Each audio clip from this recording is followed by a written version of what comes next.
Welcome back. Welcome back to episode 2 of Extreme Zillow Home Edition.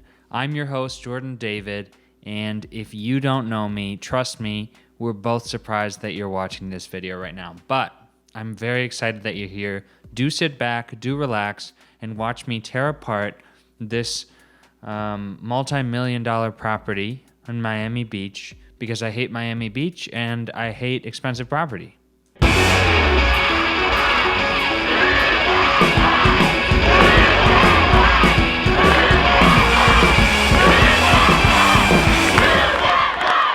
I just want to jump right in and start talking about the house, but basically, I do this because I haven't done my laundry in a month, and I haven't showered today, and I would say that I still lead a pretty successful life. I have a lot of good relationships. I have a good, paying job, good career, but I can't imagine owning a $25 million home ever in my life, and I followed all the steps that I was told would make me a successful, money-making individual, right? And that's not what life's about. But life is about making fun of people who have more than you. And I picked Miami Beach specifically because I went there this spring, kind of by the choice of my friends. The vibe is weird there. Everything's really expensive. Property's really expensive. And it's going to be underwater in 5 years, so I don't know what the big hubbub's about. And so I went on Zillow and I sorted by most expensive homes, and I found quite a few. I used a random number generator to pick one, and now we're going to walk through it together. I was going to do like a 3D tour of the thing because they have these fancy like 3D tours on Zillow where you can actually like walk through the home. But when I tried it on one of the houses here, I recorded a whole video for like an hour and a half, and when I finished recording, I realized that it had been lagging the whole time, so the footage was completely unusable. So we're going to do this again, and I'm doing it a day later, and I haven't showered today. I haven't really put myself together, so I'm just covering myself up as much as possible. And again, this is me at my best, so I can't exactly imagine how I'm going to end up affording this little number right here, which is a $13.5 million penthouse on Sunny Isles Beach, Florida, for $13.5 million. That means that my down payment is $2.7 million for a 4-bedroom, 6-bathroom, 6,000 square foot penthouse. And my estimated monthly payment is $63,000 a month, which means at my current salary, I will never be able to afford it. All right, so here's the deal. Miami Beach is a long island, starting down here and going all the way up. And this is on the northern part of it. So it's a lot more residential up here. Most of the tourist action is happening down here. And then Palm Beach is somewhere up here. So there's everything here is very expensive. Some of the homes are $3 million, some of them are $25 million, but this penthouse in this apartment building, which seems to be across the street from some sort of mall, is $13.5 million. So you get privacy in the fact that you have no neighbors because you're in a penthouse, but you also don't get a yard. No, outdoor basketball hoop for $13.5 million. No, well, maybe you have a private swimming pool. I guess we're going to find out. So it's been on Zillow for half a year, hasn't sold. Wonder why? We're going to find out. Spectacular full-floor penthouse on the ocean. You do have an ocean view.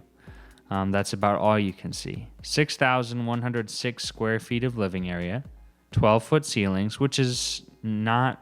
that's not that high. I think I have 12-foot ceilings in here. Plus massive outdoor living space that is weather resistant that no other penthouse has. UPH, that's what they're calling it, boasts a 2,688 square foot rooftop terrace. I wonder if that's included in the square footage. equipped with a summer kitchen and permits for a pool. So there is no pool. You can pay to have a pool put in. That's very funny. So it's $13.5 million and there's no private pool. Enjoy panoramic views of the ocean, intercoastal and city from sunrise to sunset, right? So Miami's on one side and the ocean is on the other side, but you're getting mostly ocean.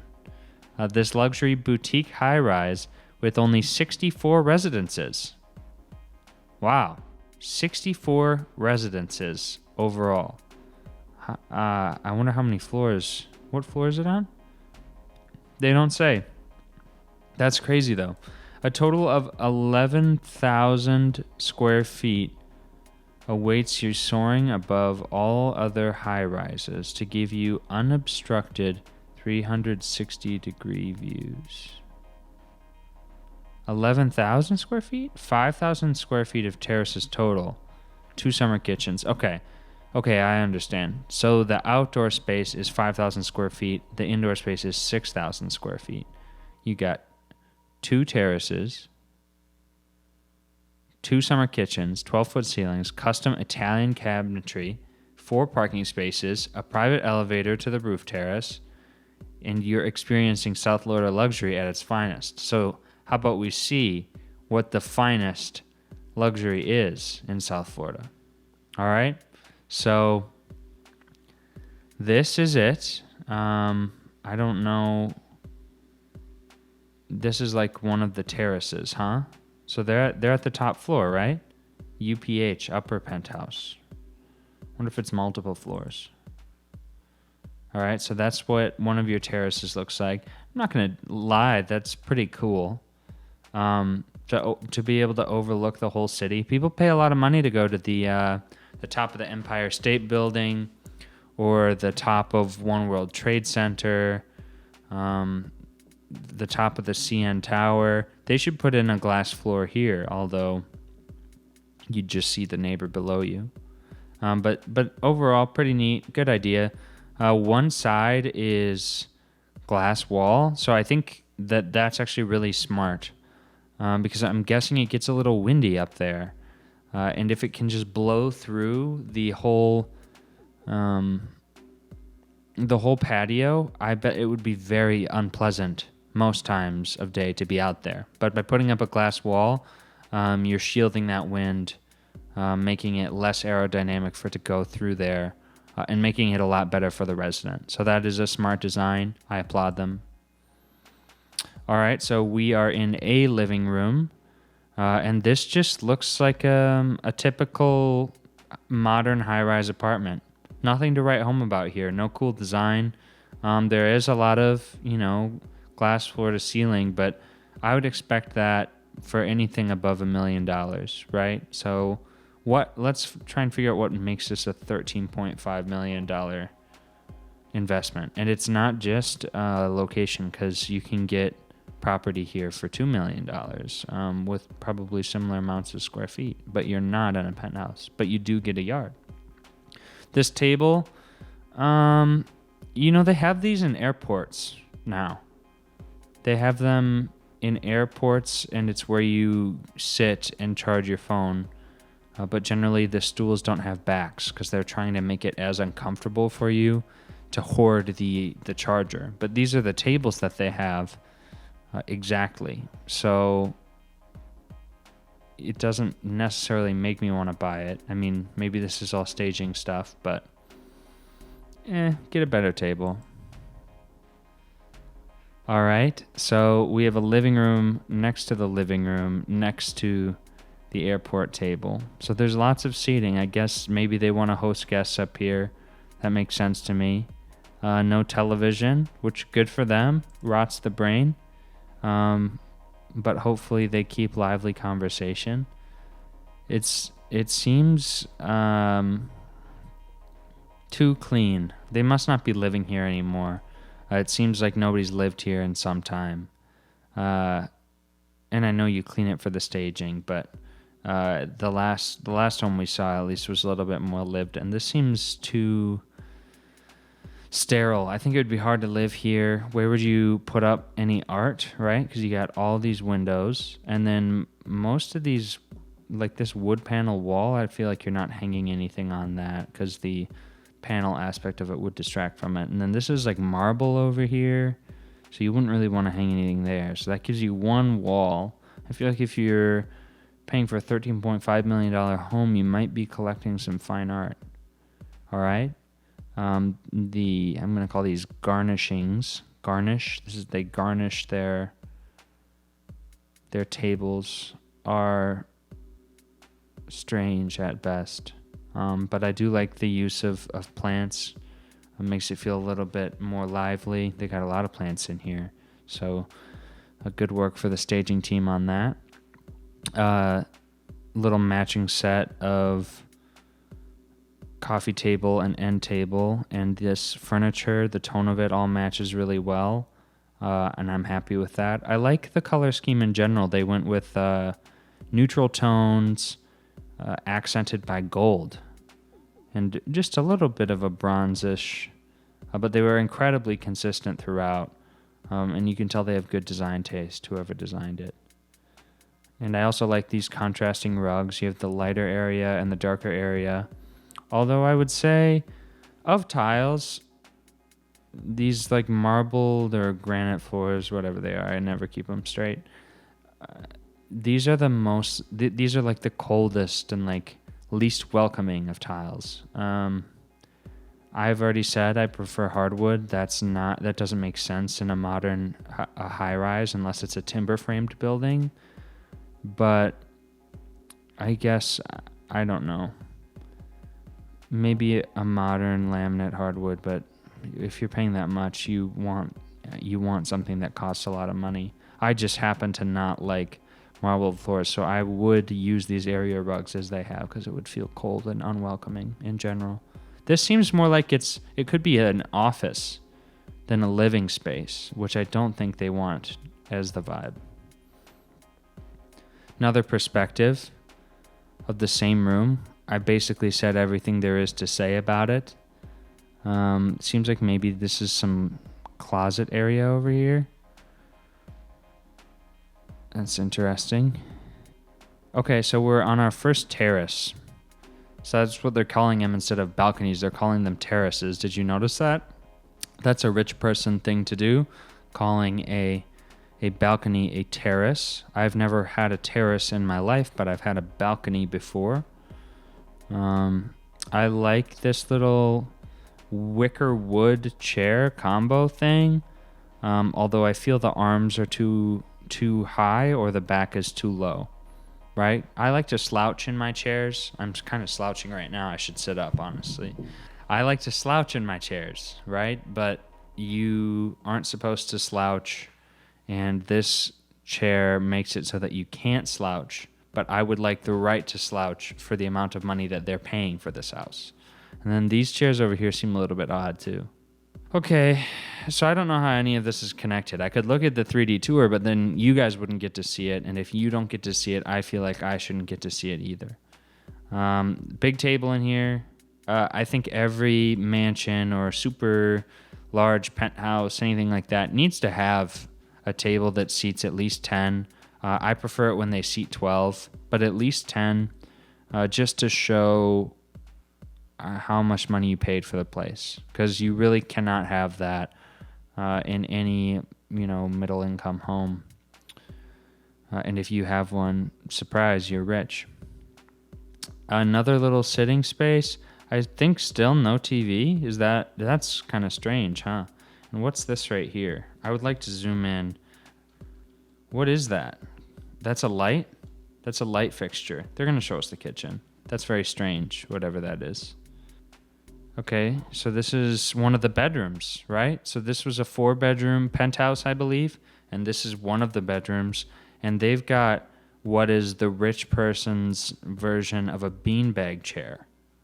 So it's not a couch, it's not a love seat, and it's not a recliner, and it's not a beanbag. It's more like a large ottoman with a back, but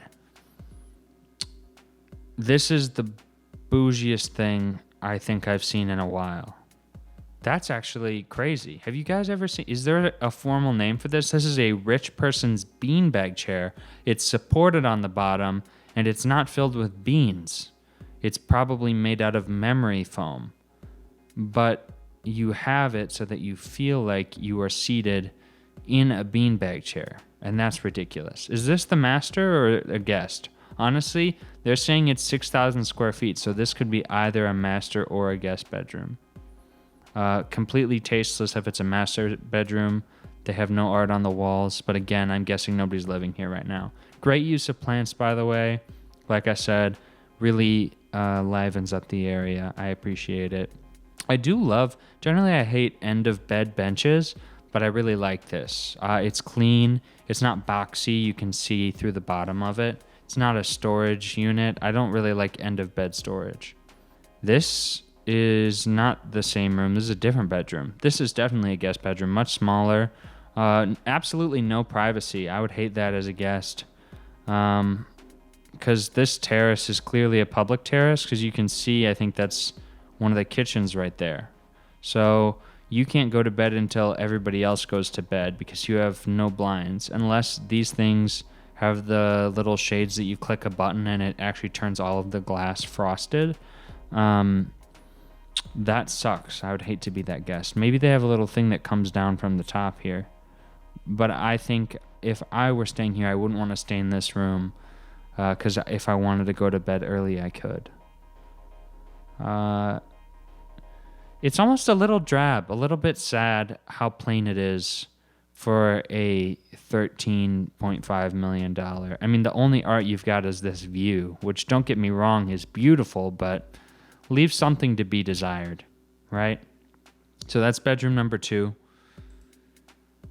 And I'm guessing that this is bedroom number 3, but they're calling it, or they're using it as an office, but it is a bedroom, right?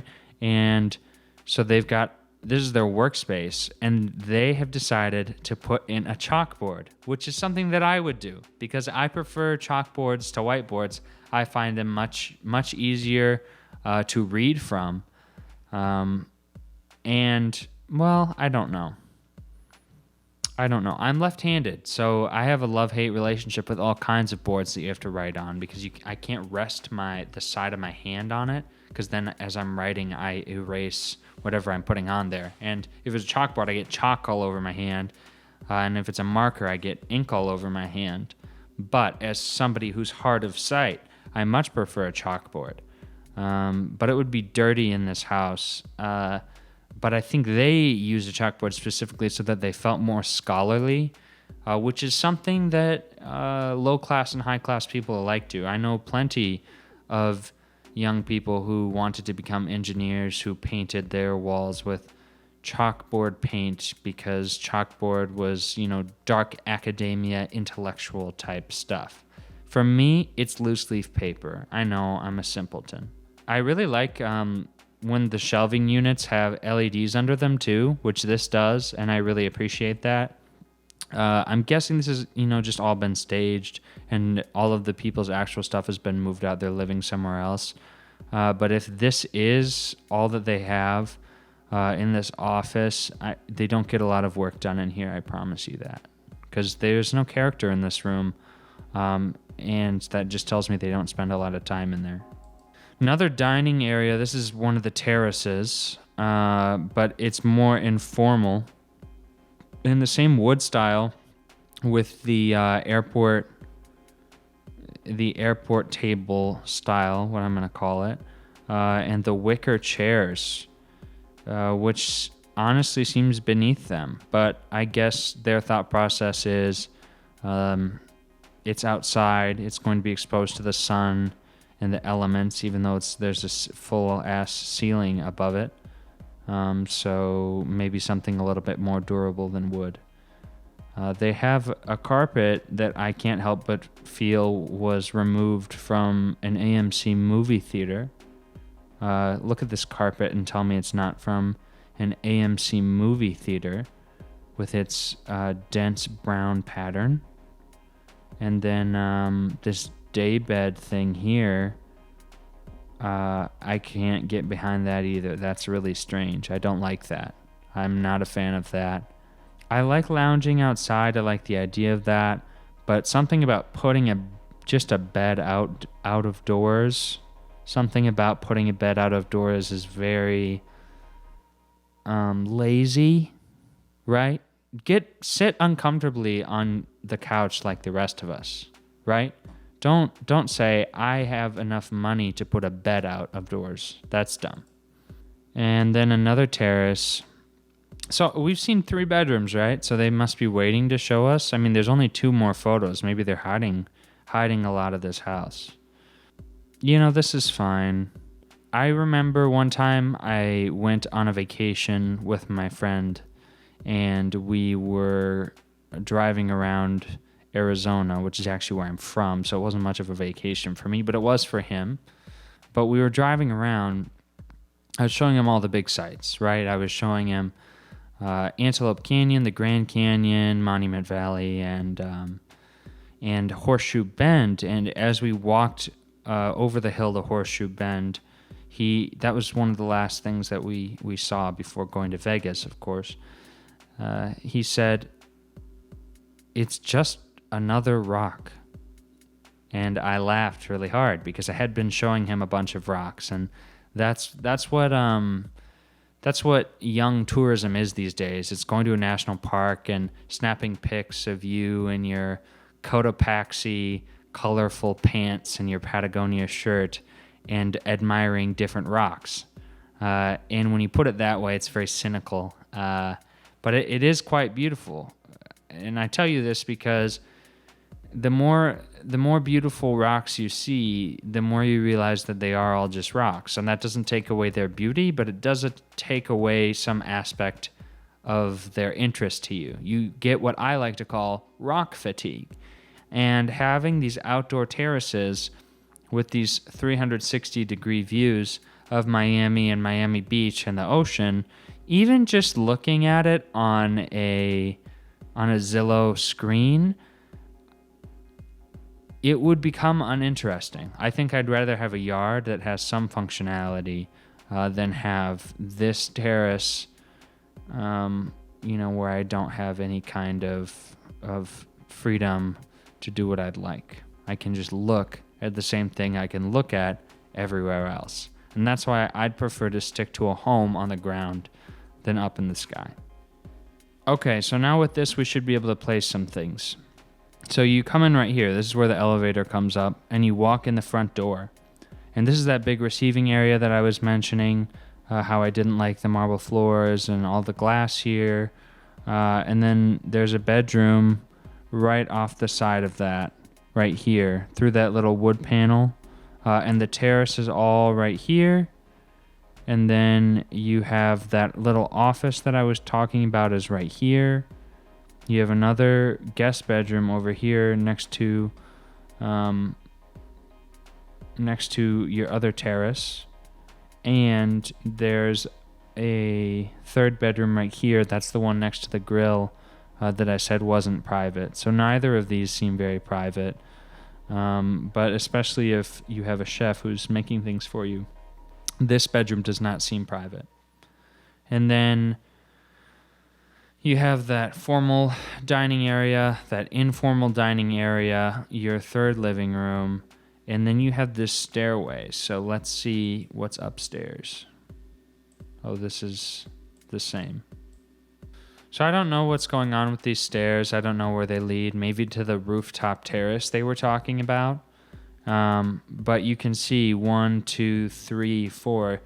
You're not really getting much in terms of 4 bedrooms. The master bedroom is not much to write home about. And the master bathroom we didn't even really get to see. But you can see it's got a big tub, big shower.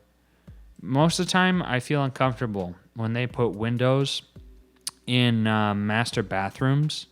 But in this case, totally fine, because you have absolutely nobody who can see what's going on in your shower. So you get to shower as humans were intended to shower, looking at the shitty Miami sky. And of course, I'm joking. Of course, it's beautiful. And there's all your closet space, folks. So, I mean, that's plenty. and there's him and hers sides to it, or him or her and her. Yeah, I don't know. It's a pretty nice place. One thing I'll say is it lacks life. It lacks character. And what I mean by that is, of course, right now it's staged to sell. So they're removing characters so that you don't get any strong opinions about it one way or the other. The way that it's designed, with all the glass, the little lacking in wall space, it seems like you can't really add much of your own personal touch to it. It seems like whatever you're buying, you're just getting whatever's already built into it. And for me, that's not enough. For me, I want to have character and charm, and some people think that charm just means old and run down. But for me, it means leaving your own mark on a space and having it be uniquely yours. And I don't think you can do that with this. So it's not a buy for me, and not just because I can't currently afford the $2.7 million down payment. And it's not just because I haven't done my laundry in a month. This penthouse has never been sold, so nobody's ever lived here. This is all staging stuff, and you could be the first person to live here, but it's sterile. You got nothing going on. It is at least in a nice part of town. You don't get a yard. It doesn't have a pool. And you're paying $63,000 a month. But you are close to good schools, and it's a very walkable area. So what do you think? Are you guys gonna buy it? I'm not gonna hold my breath. And that was quick. I mean, not much to dismantle there. Nobody had ever even owned the place. But I don't know. They offered stellar views, but at what cost? What trade-off? Obviously, nobody who had that amount of money thought it was worth spending it on this. I think a lot of people would prefer to have a yard, prefer to have somewhere where they can put a boat, or direct access to the beach. You can't do any of that with this. And then, even if you are not interested in any of that, maybe your interest is in art. You can't hang anything on the walls here. It just isn't. It isn't suited. Isn't suited to any kind of hobby. It's more of something like that an office would own and put up some people, but I don't know. It's very strange. It's got no possibility for life, and I think that they're going to have to redesign the interior to make it a little bit more welcoming before it'll ever sell. And that wraps up episode 2 of Extreme Zillow Home Edition. Thank you for riding along with me. We'll do another one somewhere on the western side of the United States next, and I'll pick something that I really hate, I promise, and we'll just tear it to shreds. But until then, do like the video if you enjoyed it. Do subscribe to the channel if you like this content. I also make more serious content, with book reviews and my thoughts on things and American consumerism and why you should never buy a $13.5 million house. But yeah, so definitely follow along for that, and let me know what you thought of the house. Comment along the way. I promise I'll engage with you in the comments. So thank you so much. Have a blessed day, and until next time, cheers.